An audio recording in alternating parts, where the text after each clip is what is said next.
عیسائی کہنے لگے ہمیں اپنے ظلم یاد ہے، تشدد یاد ہے، بربریت یاد ہے، تو بہتر جانتا ہے تو نے کیا کرنا ہے۔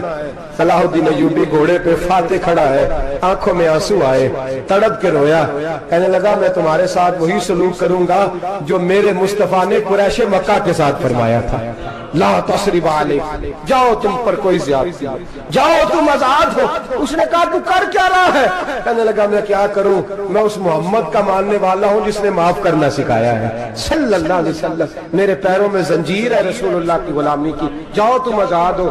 اس نے کہا تم آزاد ہو، لوگوں نے کلمہ پڑھنا شروع کر دیا، اشہد ان لا الہ الا اللہ واشہد ان محمدن عبدہ۔ سارے قبیلے کے کچھ نہ کچھ لوگ مسلمان، ایک قبیلہ رہ گیا مسلمان نہیں ہوتا۔ صلاح الدین ایوبی اپنے خیمے میں بیٹھے ہیں تو ایک بی بی آ گئی، اس قبیلے کا کوئی شخص مسلمان نہیں ہوتا۔ بی بی آئی، آگے کہنے لگی میرے 4 بیٹے جنگ میں کھو گئے، چھوٹے چھوٹے بچے جنگ میں کھو گئے، مل نہیں رہے، فوجیوں کو حکم دے مجھے میرے بچے تلاش کر کے دیں۔ صلاح الدین ایوبی نے جٹ پر سر پہ امامہ باندھا، نیزہ پکڑا، سینے بند باندھا، اپنے جبے کو سمیٹا اور باہر کہنے لگی تو کدھر جا رہا ہے؟ کہنے لگا میں خود تیرے بچے تلاش کر کے دوں گا۔ صلاح الدین چند سپاہی ساتھ گلی گلی نکلے، گلی گلی فجر کے نکلے، اثر ہو گئی، تھک گئے، 2 نمازیں صحرا میں پڑھی، جنگل کے اندر پہنچے تو ایک کونے میں 4 بچے ایک جگہ ڈرے اور سہمے ہوئے بیٹھے ملے۔ صلاح الدین ایوبی اٹھا کے لائے، ماں کو کہنے لگے تیرے بچے ہیں، نکلا اس لیے تھا کہ میرے نبی نے فرمایا بچے جدا ہو تو ماں کو درد بڑا ہوتا ہے، اور میرے رسول نے فرمایا تھا جب جنگ کرنے جاؤ تو کھیت برباد نہ کرنا، فصلیں تباہ نہ کرنا، بچوں کو ماں سے جدا نہ کرنا۔ فرمایا میں سوچ رہا تھا تیرے بچے کہیں میری وجہ سے جدا ہو گئے تو مصطفیٰ کو جواب کیا دینا۔ فرمایا تیرے بچے ڈھونڈ کے لایا ہوں۔